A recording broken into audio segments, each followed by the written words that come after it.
We'll be recording. This, and this program will be available both on the Tualatin Library Facebook page and on the Metro Race Unity Team's website later on. My name is Sarah Jesudasan. I am part of the Tualatin Public Library, and we're very, very pleased to co-present this program on our brand new federal and state holiday, Juneteenth. I've worked together with my colleague, Chris Ragland, who's also part of the City of Tualatin and a member of the team. And I'm going to turn over the evening to Chris. Thank you, Sarah. Sarah Jesudasan, the great servant, public servant with our community at the library and with this community.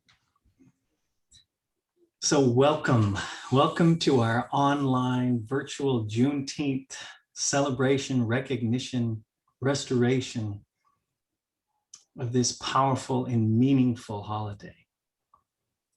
I want to first show great appreciation to the City of Tualatin administration, HR, the council, the mayor, the city administrator, the executive team, for being supportive. The Tualatin Library staff, the Metro Race Unity Team, and the Baha'i communities in the Portland metropolitan area for being so service-oriented and supportive in racial justice. And as Sarah said from the very beginning, this week, the federal government and the state government have both gone through the legislative process and the signing by the governor and the signing by the president of the United States to make Juneteenth a national holiday and a state holiday in Oregon. I'd like to share some of their words. Kate Brown said in regards to this Juneteenth, "I encourage all Oregonians to join me in observing Juneteenth by getting educated on systemic racism in this country and getting involved in the fight for racial justice. With House Bill 2168, we can learn from another time," said Senator Lou Frederick. "We can change the future now in real time. We can work towards equality, and we must.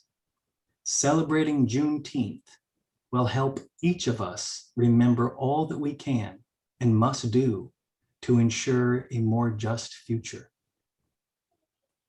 And on the federal side, President Joe Biden yesterday signed a bill establishing Juneteenth, the date commemorating the end of slavery in the United States, as a federal holiday.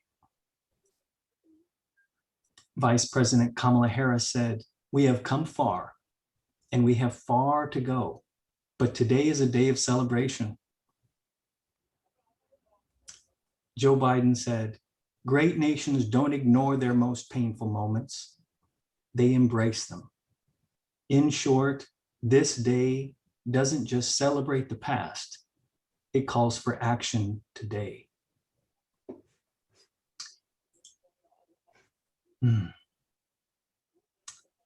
And this evening, thank you for joining us so much. We have the brief introduction by myself, a short video about the history of Juneteenth and what it means as a holiday. And then we will have a presentation by Leonard Bell and panel discussion with Erica Spriggs, Marvin Lynn, and Leonard. And Marvin Lynn, Dr. Marvin Lynn, will also give us a short talk on racial justice. And introducing our panel, Erica Spriggs is a social justice warrior and a member of our Metro Race Unity Team. Leonard Bell has been educating Portland communities on racial justice for many years. Leonard is a member of Take Part, the Portland Anti-Racism Team, He's a member of the Metro Race Unity team, and he lectures on developing our spiritual capacities and understandings. Dr. Marvin Lynn is a member of several state and national boards and associations, including State of Oregon Racial Justice Council. He is a regular contributor to media and news outlets and involved in many areas, both personally and professionally, on social justice and education. And he was recently elected to the Tigard-Tualatin School Board. We are pleased to have him, Leonard, and Erica for the panel discussion. And in regards to Juneteenth and this historic crossroads that we are at in making it a federal and a state holiday, I want to point us to our driving rule book, our driving law for this nation, which is the Constitution, and the preamble to the Constitution. The front face of the Constitution that gives an outline of the purpose and intention behind it. And I will share my screen.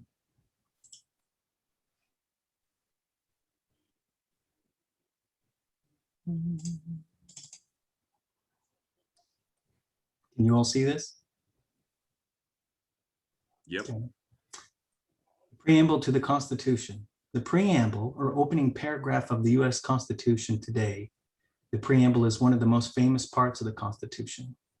The preamble reads, "We, the people of the United States, in order to form a more perfect union, establish justice, ensure domestic tranquility, provide for the common defense, promote the general welfare, and secure the blessings of liberty to ourselves and our posterity, do ordain and establish this Constitution for the United States."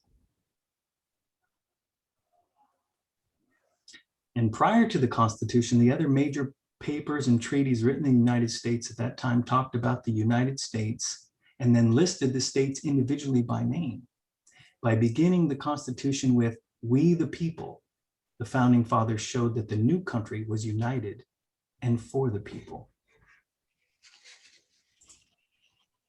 So with that said, we also know that in 1778, 1776, Independence Day, and the Emancipation Proclamation did not come until 1863. And with the Civil War and the 13th Amendment being ratified by the states in 1865, in December of 1865. So I want us to be intentional in our thoughts this evening about that preamble. The purpose is to form a more perfect union and establish justice. And the Emancipation Proclamation and the 13th Amendment is a beginning and a start of those first steps towards bringing justice and forming a more perfect union. With Black people in this country historically. And Juneteenth recognizes this: Proclamation Day, Jubilee Day, Freedom Day. And with that said, before I share the short video and get us really started on our program, as with many Juneteenth celebrations, there is also prayer. So I wish to share a quote and then chant a prayer for this evening and for the spirit of this event. And this is a quote. This is a quote from the Baha'i writings.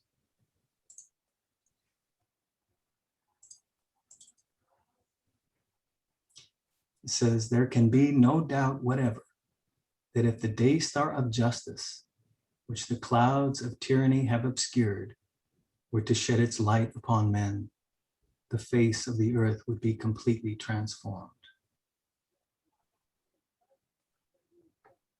And the purpose of justice is the appearance of unity among men.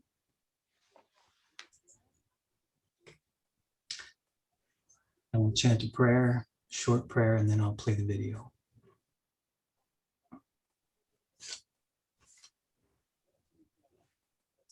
May this be a dawn of a new day, dawn of a new day,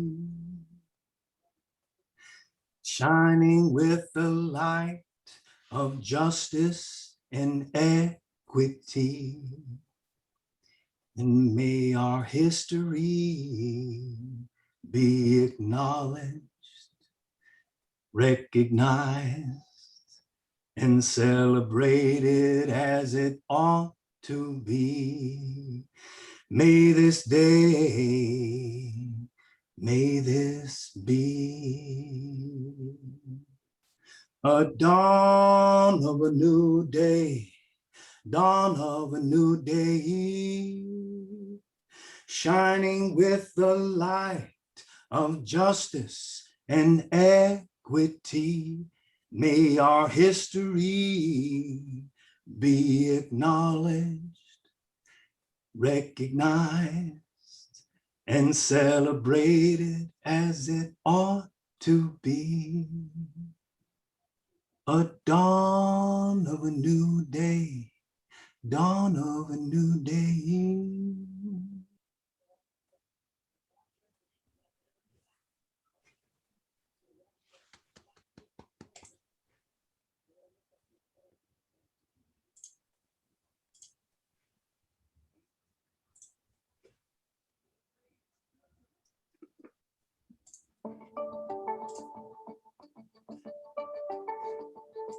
Can you all see this?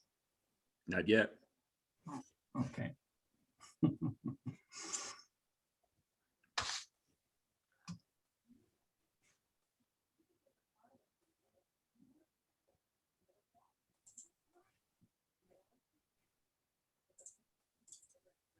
There we go. Now you can? Yeah. Excellent.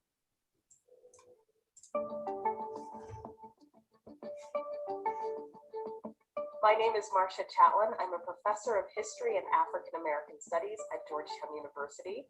I'm a historian of African American life and culture. Juneteenth is a commemoration holiday of June 19th, 1865, when a group of African Americans in Galveston, Texas, received the news that they indeed were free. President Lincoln had signed the Emancipation Proclamation in 1863, but news of the end of slavery in Texas had not traveled to this community until 1865. Since then, Juneteenth has been a day of commemoration of the struggle against slavery and a celebration of freedom.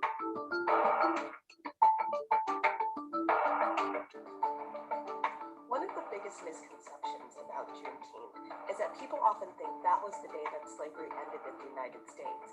But in fact, the 13th Amendment, which abolished slavery in the United States, was passed in the Senate on April 8th, 1864, and the House on January 31st, 1865. Although Juneteenth celebrates the knowledge that slavery had ended, it's important to remember that the conditions that mirrored slavery, whether it was Jim Crow or the suppression of civil rights or continued struggles to fight racism, those continued long after the end of slavery. And so the Juneteenth holiday reminds us of where we've come, and it also inspires us to think about the places we want to go.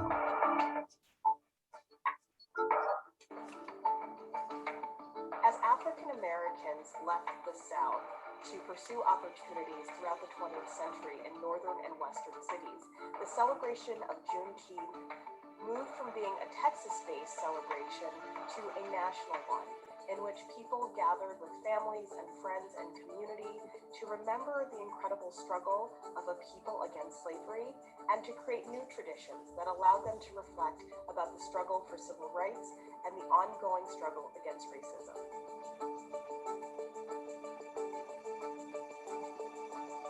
Although slavery was abolished in 1865, survived, the fight for civil rights has continued to the present day. So Juneteenth provides people with a sense of encouragement and inspiration to continue to fight on behalf of their community and their families for freedom. And it also is a holiday that, as it continues to become more and more popular, it allows people to look back at the past and encourages them to learn more about African American history.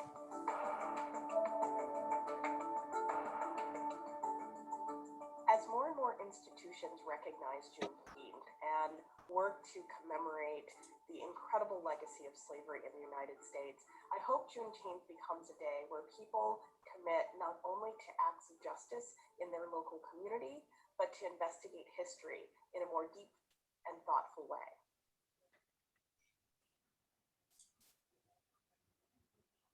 All right. One of the takeaways I have is where we have been, where we are now, and where we want to go. And with that, Leonard Bell will give us a short talk on the evolution of slavery and racial justice. Thank you. Thank you, Chris. I'm always impressed with your chanting, your singing. I do want to start by acknowledging the importance of this day, by acknowledging the fact that it is accepted by the government as being an important day. I want to stress the fact that America has a long way to go in terms of acknowledging and admitting its history. We have a long way to go in terms of uncovering history that has been deliberately covered up. We have a long way to go in terms of just what I call independent investigation for truth on this subject, and in this time. This is an amazing time where change and the requirement of change is as clear as it can be and as ever has been in this country. I'm proud of Portland, and I'm proud of white people, young people in particular, who acknowledge that we have to end systemic racism, police brutality, and all the other oppressive forces that have always been leagued against Black people and Native peoples in this country. I wanted to talk a little bit about the abolition of slavery. Abolition of slavery is a process. It doesn't occur just because we put pen to paper. And that process is loath to relinquish its prerogatives. It does not go away, and it has not gone away. And we need to understand how it manifests itself in our daily lives. One of the things that happened when I was preparing for this talk is I studied a lot of issues and conversations and people's idea about the abolition of slavery and Juneteenth. And I started to realize that there was so much information that none of us have that we need to have so that we can have enlightened civil discourse about how to go forward. Part of the reason we're not able to go forward was we're not educated. We don't know what we don't know sometimes. And so I would just like to just kind of go over the history just kind of superficially to say that at the beginning of the Emancipation Proclamation, Abraham Lincoln freed the slaves primarily so that Black men could enter the Union Army. And then that process of slavery happened to unfold very slowly. We then experienced 8 or 9 years of what's called Reconstruction, where Black people had to be protected by Union soldiers so that the rebel states wouldn't try to regain control over the Black bodies and recommit them to slavery. after the Union soldiers were called away, the rebel states did exactly that. They tried to put people back into slavery. And what they did was the situation that it was at that point, it was called sharecropping. Okay. So Black people end up sharecropping. And then after sharecropping came a situation called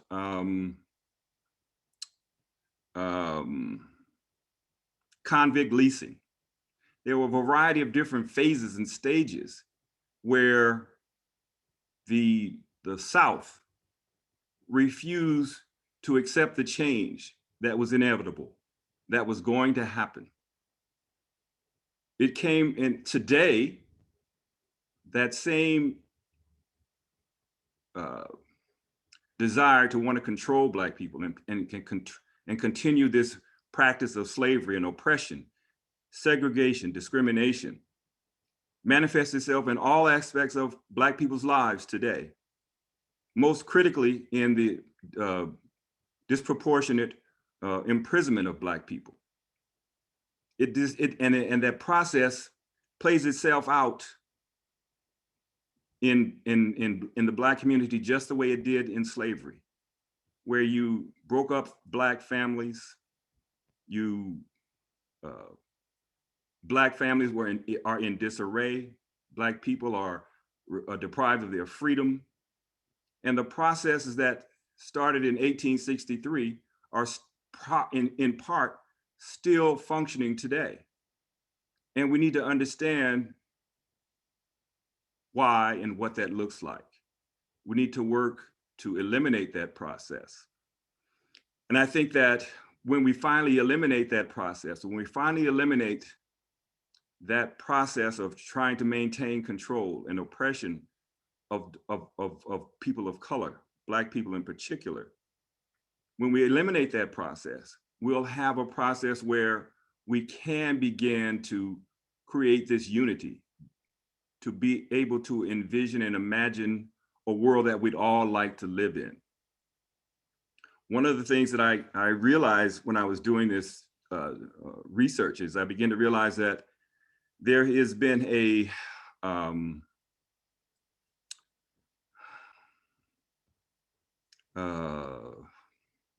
what do you call a refusal on the parts and the attitudes of uneducated white people to acknowledge the humanity of African people. There's been a refusal in present day to even accept the fact that there has been a legitimate presidential election. That same refusal exists between those same people. Okay, so we do have a lot of work to do. That work has to do with being educated. It has to do with being enlightened.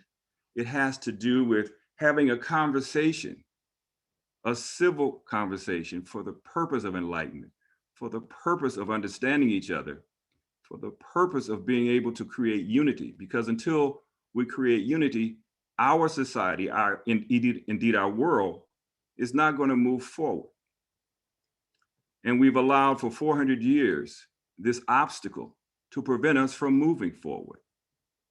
I just wanted to share one story, just a quick story.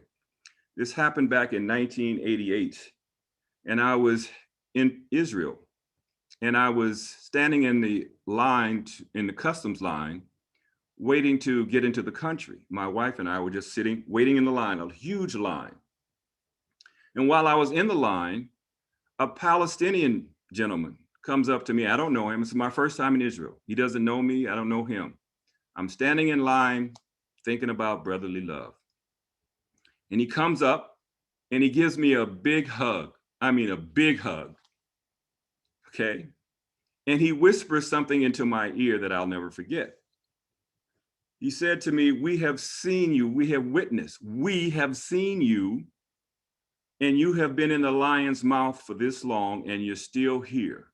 And we salute you, comrade." He gives me a big hug on the cheek, and then he walks away. My wife is like, what are you doing? I said, I'm not doing anything. I'm standing in line. So when I get to the customs person who's going to do the interview, she asked me who he is. I said, I don't know who he is. He said, did he give you anything? No, he didn't give me anything. So needless to say, that interview didn't go well, and we didn't get our luggage for several days. But I reflected on that interaction, and I started to realize that the whole world is watching America with this issue, and they're waiting to see what we're going to do with this issue of Black people. They're waiting to see what we're going to do with the indigenous people in this country. They're waiting to see how we're going to undo some of the injustices that this country has participated in, even with respect to the Palestinians. And so we do have a lot of work to do. And part of that requirement is that we meet and we have civil discourse, we talk, and we uncover the truth about the performance of this country and the attitudes of the people in this country. And so with that, I'll halt for a moment and allow other people to talk.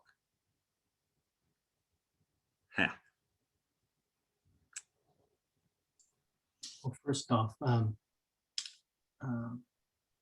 there we go. There's Marvin. All right. Thank you. Wanted to make sure I hadn't blocked you out or something like that. So thank you, Leonard. Some of the last words you just said about the world is watching.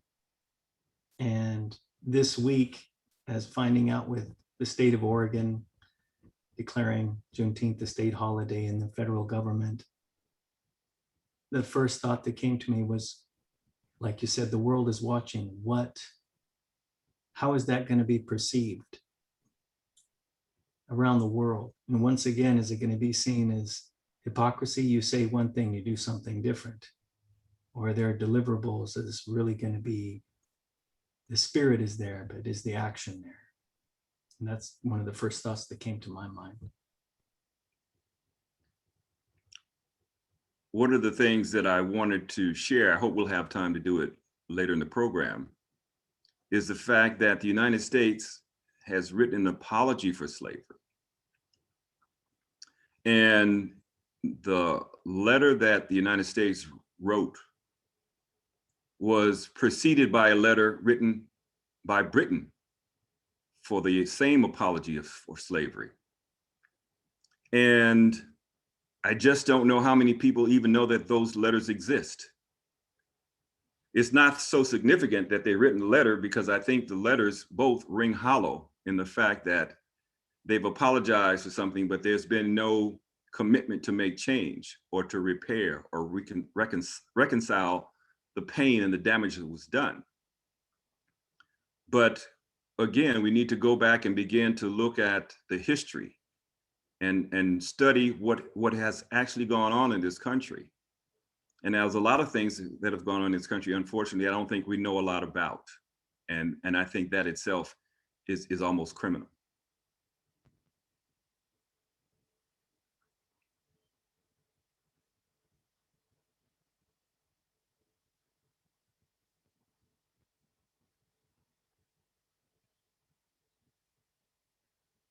Are you trying to bring the letter up?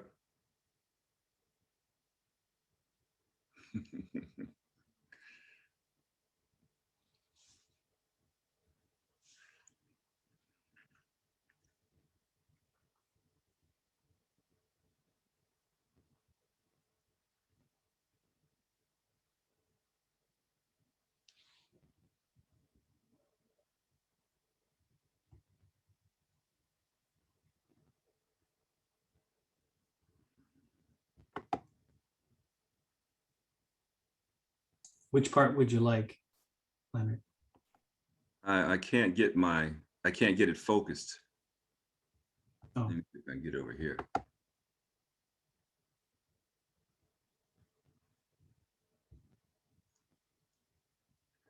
Would you like me to? Was there a specific section you wanted to be read? No, I just wanted to start from the beginning. Okay. And I can't read the pictures are blocking the page. I don't know how to unblock those pages. Erica, can you see it? Okay, maybe we could take turns reading it. Yeah, go ahead, go ahead. Okay. So I'll start. In the House of Representatives, US, to July 29, 2008. Whereas millions of Africans and their descendants were enslaved in the United States and the 13 American colonies from 1619 through 1865.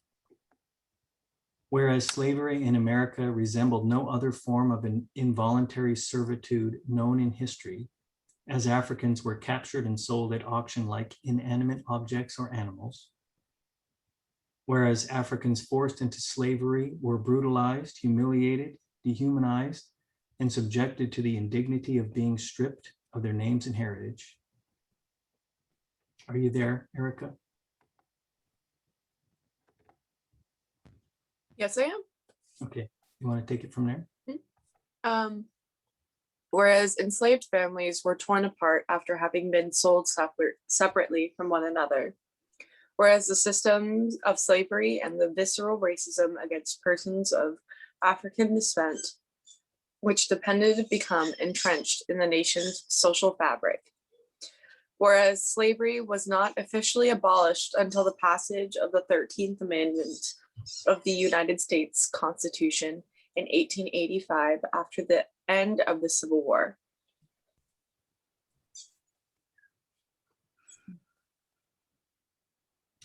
Whereas after emancipation from 246 years of slavery, African Americans soon saw the fleeting political, social, and economic gains they made during Reconstruction, eviscerated by virulent racism, lynchings, disenfranchisement, Black codes, and racial segregation laws that imposed a rigid system of officially sanctioned racial segregation in virtually all areas of life.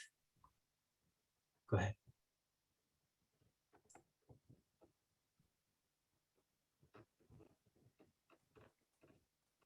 I'm trying to get the whole page on. I still can't get it on. Go ahead, Erica. Oh, okay. Whereas the system of de jure racial segregation known as Jim Crow, which arose in certain parts of the nation following the Civil War to create separate and unequal societies for whites and African Americans, was a direct result of the racism against persons of African descent engendered by slavery. Whereas a century after the official end of slavery in America, federal action was required during the 1960s to eliminate de jure and de facto system of Jim Crow throughout parts of the nation, through its vestiges still linger to this day. Where African Americans continue to suffer from the complex interplay between slavery and Jim Crow, long after both systems were formally abolished, through enormous damage and loss, both tangible and intangible, including the loss of human dignity, the frustration of careers and professional lives, and the long-term loss of income and opportunity. Whereas the story of the enslavement and the de jure segregation of African Americans and the dehumanization atrocities committed against them should not be purged from our minimized in the telling of the American history. Whereas on July 8, 2003, during a trip to Gorée Island, Senegal, a former slave port, President George W. Bush acknowledged slavery's continuing legacy in American life and the need to confront that legacy when he stated that slavery was one of the greatest crimes of history. The racial bigotry fed by slavery did not end with slavery or with segregation. I can't see that part.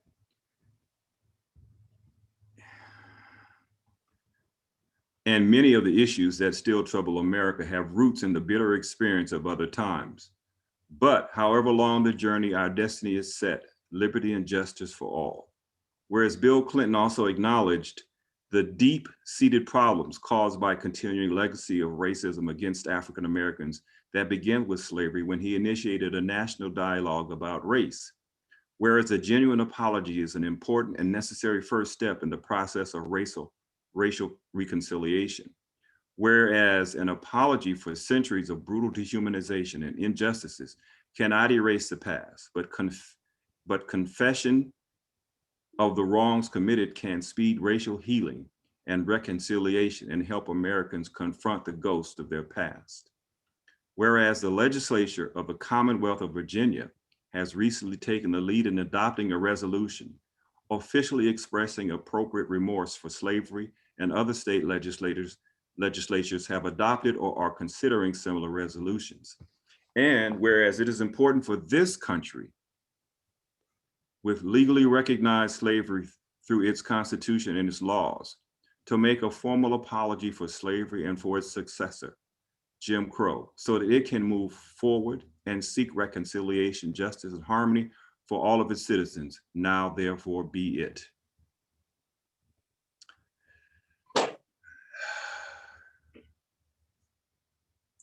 Resolved that the House of Representatives acknowledges that slavery is incompatible with the basic founding principles recognized in the Declaration of Independence, that all men are created equal. Acknowledges the fundamental injustice, cruelty, brutality, and inhumanity of slavery and Jim Crow.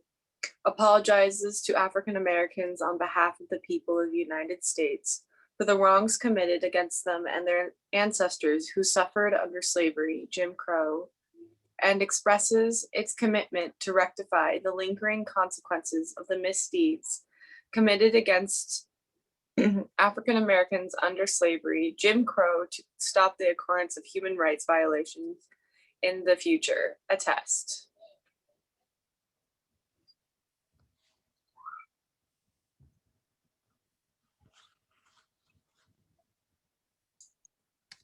Is there any particular piece you want to? No, I just wanted to share that because I don't know how many people in this country knew or know that the United States has written a letter of apology for slavery, and so has Britain. And so I just wanted to state how important it is to independently investigate the truth of themselves so that we can have a conversation that doesn't have to go over some of the issues in terms of having a conversation with people who are not clued up, who are not aware of some of the things that are already going on.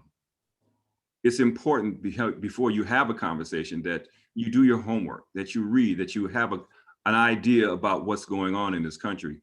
And if you don't exert and find and initiate your own research, the current information available to you will not serve you to have this conversation. In other words, it's not in the educational system that you're going to find these ideals and these realities. There's been a deliberate attempt to cover these pieces of information up for obvious reasons. But I think the time has really come, especially as we have the advent of electronic information so readily available. We can have conversations. We don't have to depend on school systems or anybody else. We can do our own research. We can have conversations. And only through that process can we begin to reconcile and discuss the issues that need to be discussed.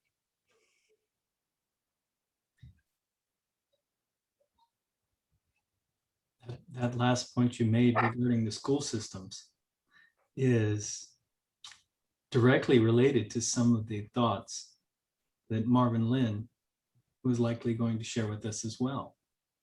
Being the subject expert in this field, Leonard, did you want me to stop sharing? No, go ahead. Okay. No, I would like to hear Marvin if this is a good time to introduce Marvin to this discussion.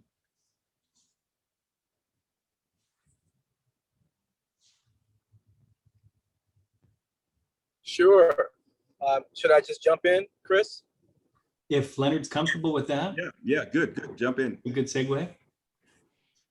Okay, well, just I think that was a great segue because, you know, as an educator, I've been in the field of education for nearly 30 years. I started my career as an elementary teacher, working with second graders, and shortly thereafter got a doctorate, and I've been working in higher education for the last 20 years, and teacher training, teacher preparation, and teaching multicultural education courses and so on, and also working in leadership roles as an associate dean and a dean and for the last 10 years. And so I have had the opportunity to look at education at multiple vantage points and to understand, I think, a lot of what is being talked about and how we're challenged in our field in so many ways to do the right thing. You know, when Leonard talked about the hidden history and what it is that isn't being taught in schools, my whole life has been about trying to change that and trying to prepare teachers in such a way that they can reveal the truth. We're in a moment right now where there are a couple of things going on. One is there's an effort to repeal voting rights and to restrict voting rights across the United States. There's an effort to really take back all the progress that we've made recently. And so we've got to be really mindful about that. We've got to be politically and socially engaged in making sure that our state legislatures do the right thing. The other movement that is happening in states, and this is also in the hands of state legislatures, is this effort to ban critical race theory. And critical race theory is an area of research that I've worked in for a number of years. And I can tell you that there's a serious misunderstanding about what critical race theory is. Those conservative pundits, and some of them would call themselves scholars, but and political activists on the right are essentially referring to anything that has to do with equity, social justice, gender, sexuality, class, and so on, is deemed critical race theory and must be thrown out. And so what we're seeing is the development of legislation and in many cases, the passing of legislation that essentially forbids teachers to teach about the history of race in America. And so this is where we are right now. Even as we recognize Juneteenth and we recognize the contributions of African Americans to this country, we recognize slavery. And as we heard, there's an apology for slavery that really recognizes the pain that slavery has caused. We are dealing with these anti-democratic laws. Idaho was one of the first to pass such a law. Now, when you read the legislation that was passed in Idaho, it doesn't really ban the teaching of race. What it says is that teachers are not allowed to try to proselytize or recruit students to become anti-racist, and that they can't make students feel guilty for being white, right? So in many ways, what's being deemed as a banning of critical race theory is really a banning of bad teaching. And this is the point I've tried to make clear in some of the interviews I've been able to do with Fox News. I even interviewed with Newsmax and others, is that if teachers dividing first graders up into the oppressor and the oppressed class, that's just bad teaching, right? We don't need to attack an entire field of study because somebody doesn't know what they're doing. So I think we have to get clear about what's going on, what works, and do things in the classroom that are developmentally appropriate. But yet and still, I think there's a movement right now underway to really limit and narrow what it is our children learn in the classroom. And as you heard, it's already limited. The full picture already isn't being presented. And so there are those who really want to further limit it. And I think we have got to get engaged in with our state legislatures, but also with our federal, our leaders at the federal level, because this is going to take us back. So I just wanted to offer that point as a sort of reflection on where we are today, given what we have experienced in terms of the joy of celebration of African-American culture and life, and the recognition of slavery. We have to understand that the work yet continues. Thank you. Thank you, Marvin. Would you say that one of the summaries is objectively presenting history to the younger minds? And I think so. Yes, I think so. I think there's a sense that teaching race is teaching kids about race is a way to defile children's minds and their thinking, and that you're teaching them that America is bad. And I would agree that what you're teaching them that America is what it is, that we are a country founded on democratic principles, but we're also a country founded on white supremacy and racism. And you can teach children that without ruining their lives or making them feel guilty about being white. I think if they don't understand that, and they're not as equipped, I think, as they could or should be to actually transform America into a better place.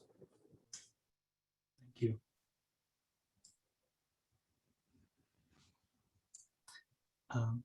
Leonard, Yeah, I agree with that. I like to add a group of people that need to be educated, not just youth, but the older white population needs to be educated even more. I think it's the older white population who can really support and sponsor the change that we're talking about. But they need to be educated, and they've been miseducated. They're not clear on what kind of future we're asking for or that we're demanding, actually. But they are part of that process of changing and bringing America to a place that we all would like to live in. And so I think that this education that we're both talking about is a requirement. And like I said in the beginning, I think that it's been a crime that we've been miseducated. And we can't grow, we can't develop until we've been properly educated. And that needs to happen. And so that's why we read the apology, because I don't know if people were educated about the United States had written an apology back in 2008. I don't know how many people know about it. I don't know how many people know about all the rest of the attending features of history that have brought America to the point where it is today.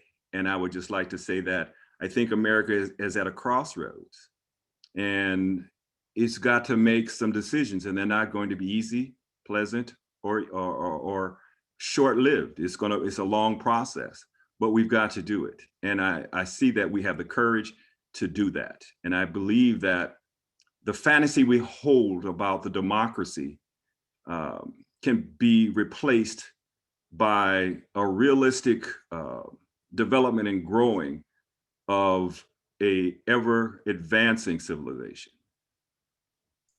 Thank you, Leonard. Erica? I'll say, I think one of the reasons why there's such fervor around schools and the educational process, and this is not just K-12, this is also higher education, right? There are people that are very, very excited in a negative way about the opportunities for children to learn about race, because what we know about learners is that the young mind is more impressionable, right? And it's more flexible. And there are opportunities that we have as educators with young people that we may or may not have with older folk. And so the schools right now, and I would include universities in this, are really a battleground for that.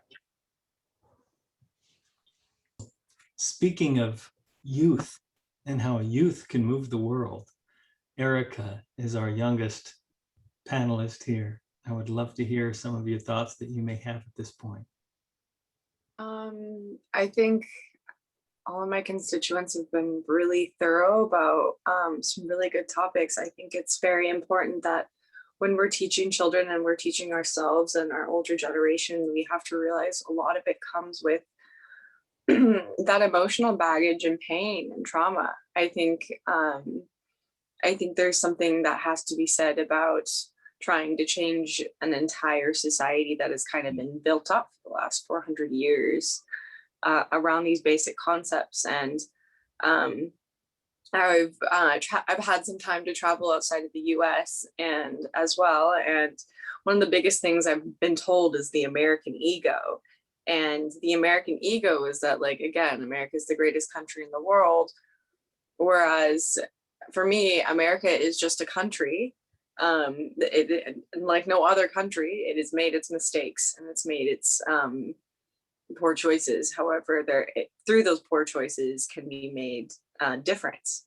And I think youth today just want the truth. I think with the advancement of technology and how close information is, it's causing quite an outrage about how much is being hidden and kept from, especially my generation and younger, about truths about the US and truths about certain cultural and traditional things that were based in deeply rooted racism. And speaking of my experience as somebody who is biracial, who lives in the Pacific Northwest, it makes all the difference when I began to start speaking about social justice. And by social justice, I mean the equity of African Americans and white Americans. The ego starts to get inflamed and irritated the moment I pose not even arguments for most, just a statement that is plausible and based in education as opposed to an opinion. And it is just very quick and gets very inflamed, as I once said, because the American ego has just been scratched and just been called upon and dealt. And I myself have an American ego, of course, because I'm not innocent of it. I was raised in this country, so how could I not? But it is truly a shock when some people are like, America wrote an apology for slavery. Why do they need to do that? Everyone is free. Like, shouldn't that just be the apology? Or, well, why do we need to keep learning about this? Like, we're already learning about it in schools. Or we have Martin Luther King Day. We have Black History Month. Like, is that not enough for you? And much more. And yes, these discussions can go on about whether or not we should address equity in this country. And yes, it is quite a surprise. So, Erica, so glad to hear your voice in these discussions.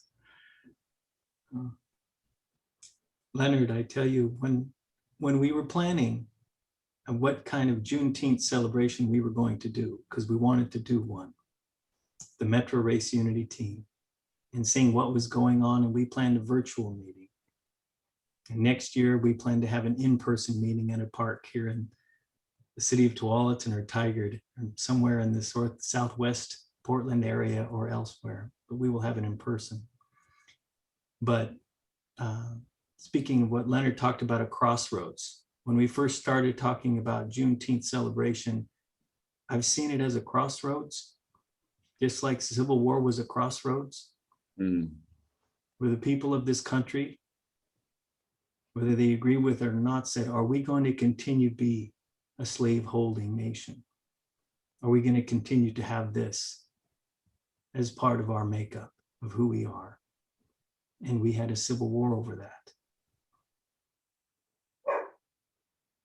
And it seems each one of these times with social justice efforts, it's always a push. It's always a struggle. the civil rights era, which really never stopped since the Emancipation Proclamation. But each time it has been a struggle. And I see today we are at another crossroads. And we have made a gesture and a step as a nation and a state. We will recognize this day and what does it mean and the importance behind it. And Governor Kate Brown said, it is a small step, but an important step.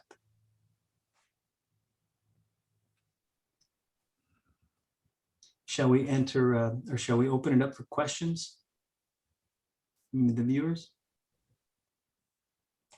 I have a comment to read from someone who is viewing us on Facebook. It's from J.M. Harrison, who shares, my college students, freshmen, come into my U.S. history class and are shocked in the first few months with the universal cry of, why were we never taught this in high school? I tell them, half joking, buckle up, people, it's going to be a bumpy ride.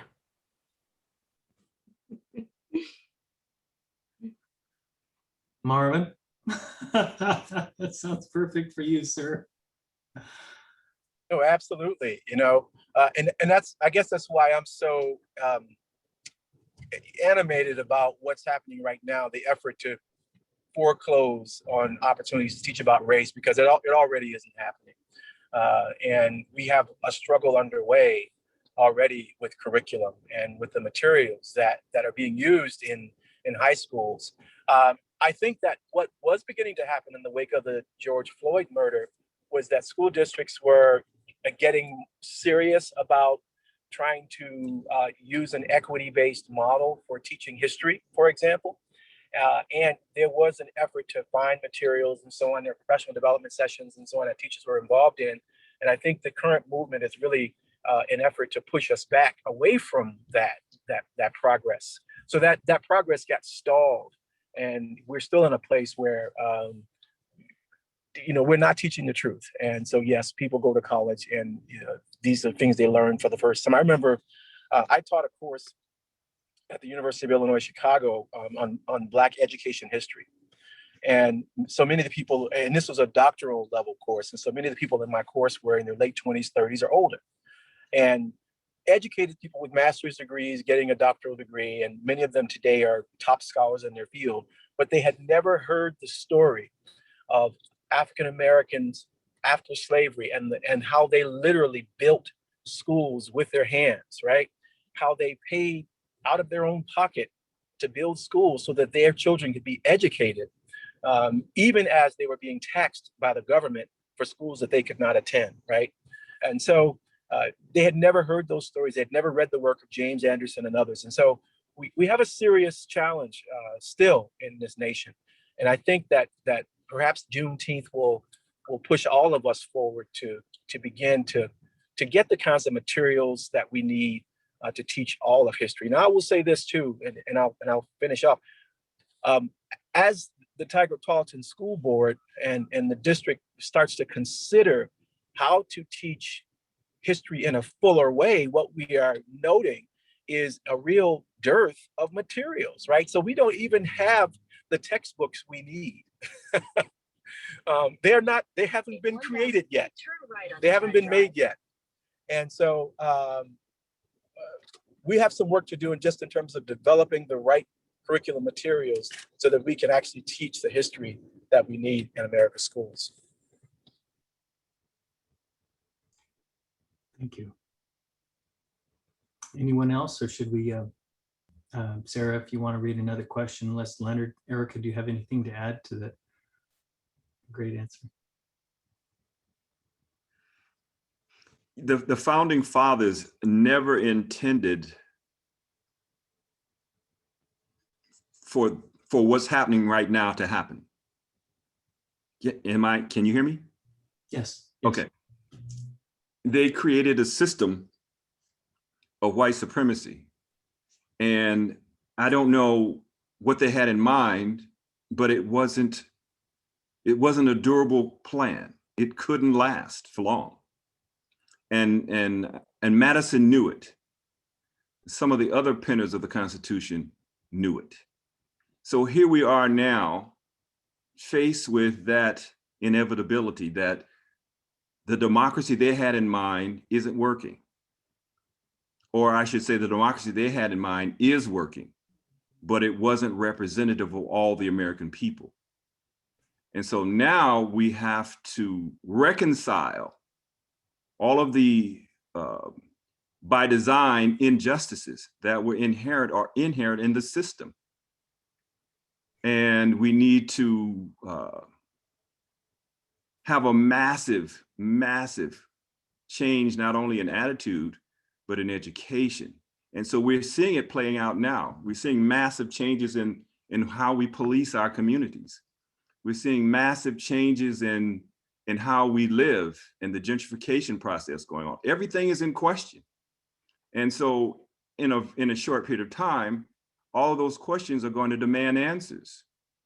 And so we're not educated. We're not able to have those answers right now. And that's what my appeal is for education, independent investigation of truth. Find out all you can so that we can have answers to some of these questions. That's kind of what I'd like to leave by saying.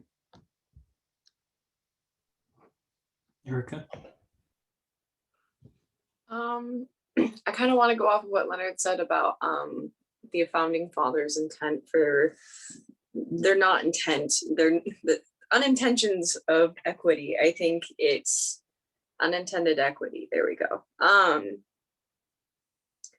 Remembering that they kept these groups of humans, African Americans, as prisoners, as with jobs to continue industry. And you continue to see it within America, the economic pressure and influence and almost like corralling of African American talent and aspirations. I remember asking a kid, like, what did you want to be when you grow up? And he was like, well, I want to be a rapper because other people who look like me want to be rappers, or I want to be a basketball player because everybody who looks like me is a basketball player. And now as I'm growing up, I'm seeing greater representation throughout academia, throughout the law, throughout medical advancements. People are finally coming to light, and the light is finally being shined, but just reminding us that industry is a big, huge part of this continuing institutionalized racism in this country. And until we start to move away from putting industry and financial gain first, I feel like that's when some of that change will happen. Thank you. Sarah, do you have more questions in the chat? I have comments of support. People who are very, very glad to be here this evening. J.M. Harrison has given us a couple of points of agreement with Erica, and also saying in response that, yes, it has to be pieced together, meaning our education system, I believe. And that is all I have to share from Facebook. Okay. Right. As far as the Zoom chat? The Zoom chat has mostly been me, so I don't have anything to add from there. All right, all right. Well, this is also a celebration as well. And one of the things, before we get going too far, is this being a virtual celebration, there's going to be an in-person celebration sponsored by Respond to Racism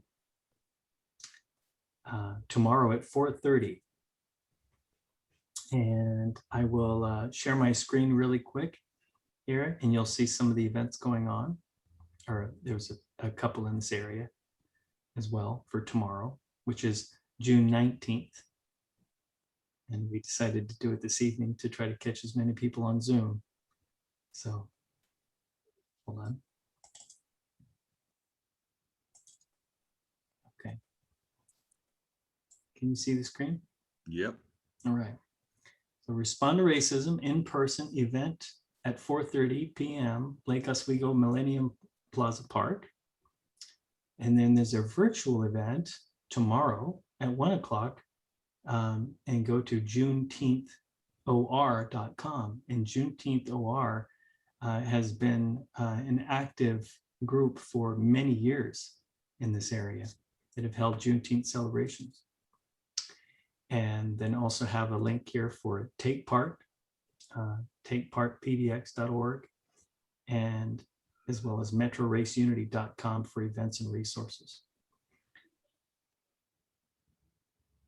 And then I wanted to open it up to the panel. Are we aware of any other events in person tomorrow in the local area? I know there's something going on in Eugene tomorrow as well, but the other Juneteenth events in Oregon or the metropolitan area? No, Okay. I don't. That's all right. I know I surprised you guys with that question. Just before I forgot. Okay. Are there other points we'd like to make regarding the, I love this, the where we have been, where we are now, where we want to be, and Juneteenth being a part of that.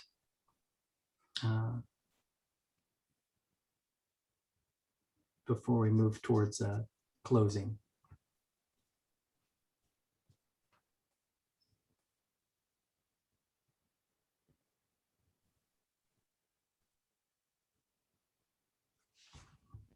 Are there any other questions, Sarah?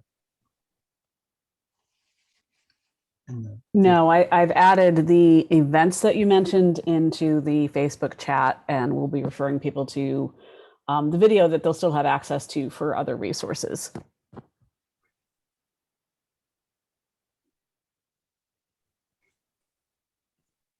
Well, small and mighty steps. When I was younger, I never heard about Juneteenth until I got a little older. And until I moved to Oregon 5 years ago, I didn't know about York, for example. Corps of Discovery with the Oregon Trail and Lewis and Clark. And then there was one of their very important, valuable members of that team, York, which is owned by William Clark. And became very interested in that individual and was pleased to see at Mount Tabor the recognition of York over this last year. Yeah. And to me, that's a minor example of so much of our history in education. I learned a lot about the Oregon Trail and Lewis and Clark in 4th grade specifically. There was never a mention of York in those lessons until I was 47 years old. Yeah, I had a, whenever you're preparing to do a talk or anything like this, you learn a lot. And we don't have time, and I don't have all the information to share with you right now, but during the Civil War, the South was winning until Abraham Lincoln decided, okay, let's allow the slaves to come in and fight on the side of the Union. And when they did that, it automatically changed the dynamics of the war. And one of the people who was essential in changing the dynamics was Harriet Tubman. If you watch the movie Harriet Tubman, at the end of the movie, she's standing in a Union uniform.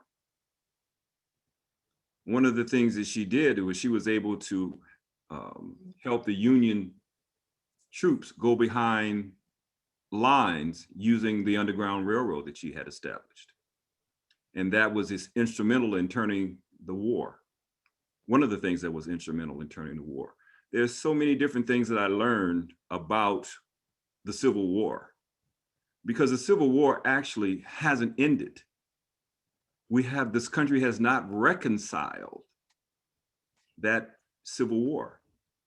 I see people all the time driving around with rebel flags, and they're not happy with the way things have gone down. And so that reconciliation needs to occur as well. And I think it occurs when we educate ourselves, when we understand what has happened in the past, when we understand why it happened in the past. And unfortunately, I think those people accept other people's information. They don't understand and read for themselves to educate themselves. And so they do a great injustice to the progress that we're trying to make by trying to educate people, because they decided, no, they have a closed mind. And there's two things that don't work, in my opinion, and that's a closed mind and a closed book. And so that has to happen, and it's not happening. And so we're preaching to the choir, of course, but I would like to preach and talk to people who are receptive, but not quite as open as we are, because I think that's where the work needs to be done.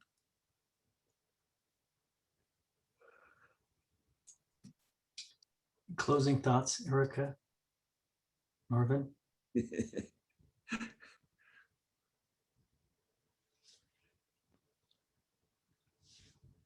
Well, as an educator, I would say, I would emphasize the need for ongoing education that is designed to promote and advance democracy, which means we need access to the truth, right? And we need to be able to understand our history at its fullest, right? So that we can be the change agents we need to be. I'm putting a lot of hope on the young people. I have 3 children. And my middle boy is going to be a junior, and he's been very active in student government and wants to make a difference. He also served on a local city student group. And I said to him, it's going to be up to you. It's going to be up to you and the rest of the young people to turn it around, to change it. Because I don't know that it will happen in our lifetimes, but my hope is that if we deeply and truly invest in the youth and give them what they need to be able to make a difference, they'll do it. Yes. Thank you. Thank you.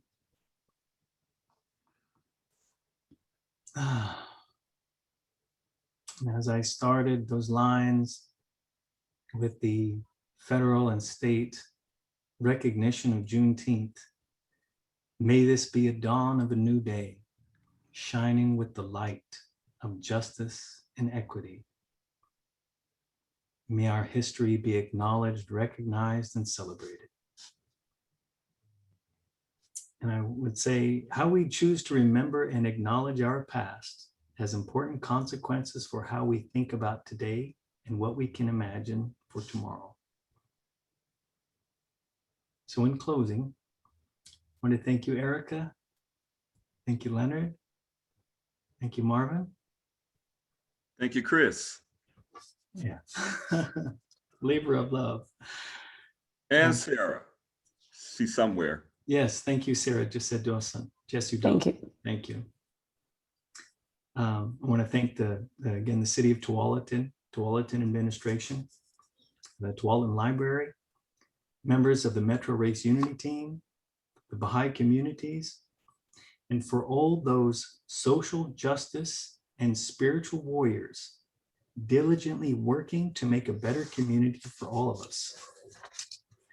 And thank each of you for spending your valuable time with us this evening. As I said, there are events tomorrow, and please get online and look what's going on in your area with Juneteenth, whether it be virtual or in person. And next year we will have a Juneteenth celebration at a local park. And we will get to feed each other and celebrate and commemorate. I look forward to it, brother. In closing, we have a very historically significant song, Lift Every Voice. And it is from the Talisman Sanford Choir.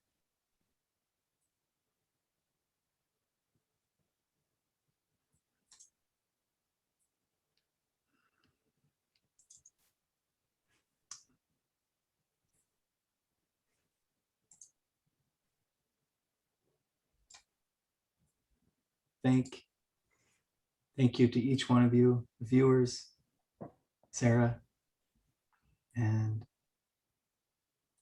continue to observe the meaning and the purpose behind this holiday. Bless you.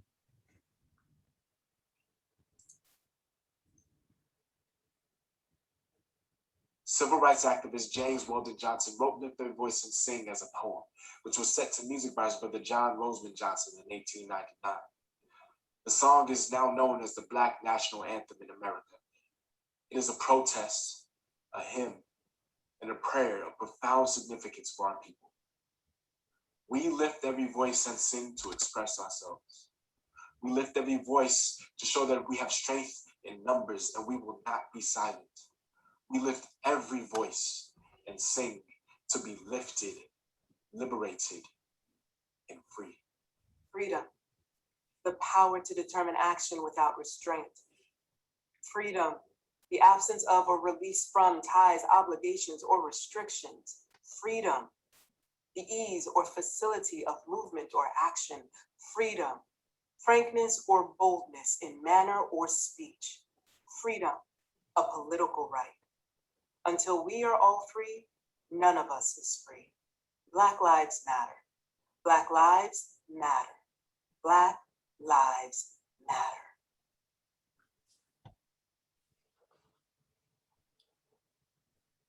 Lift every voice and sing till earth and heaven ring. Ring with the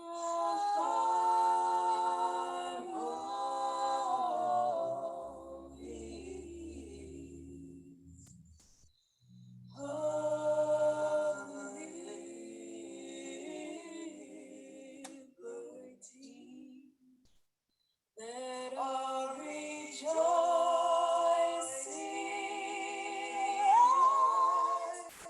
highest the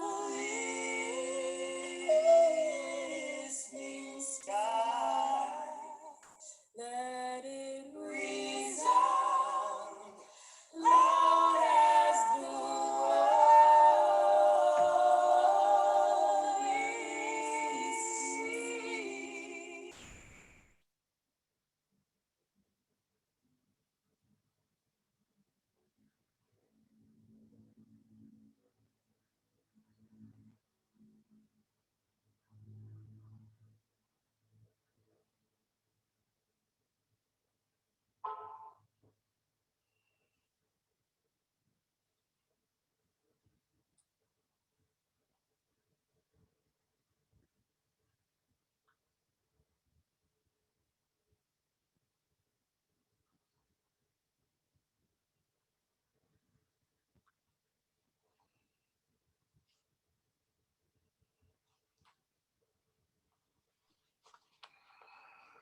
Chris, the sound has disappeared.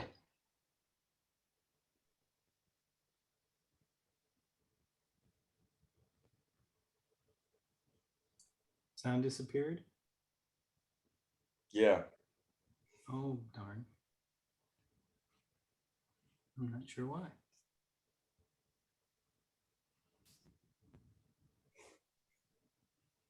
It was a beautiful rendition.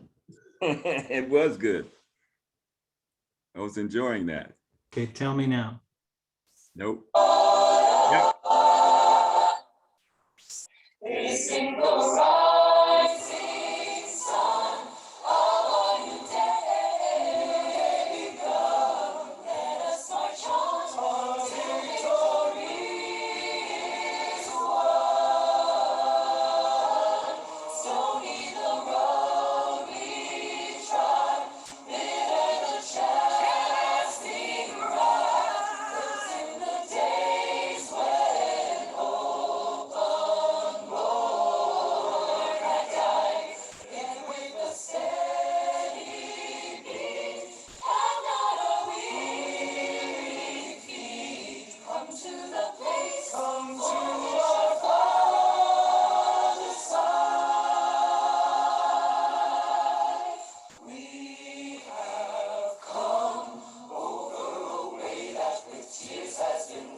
Thank you for joining us this evening for our virtual Juneteenth event.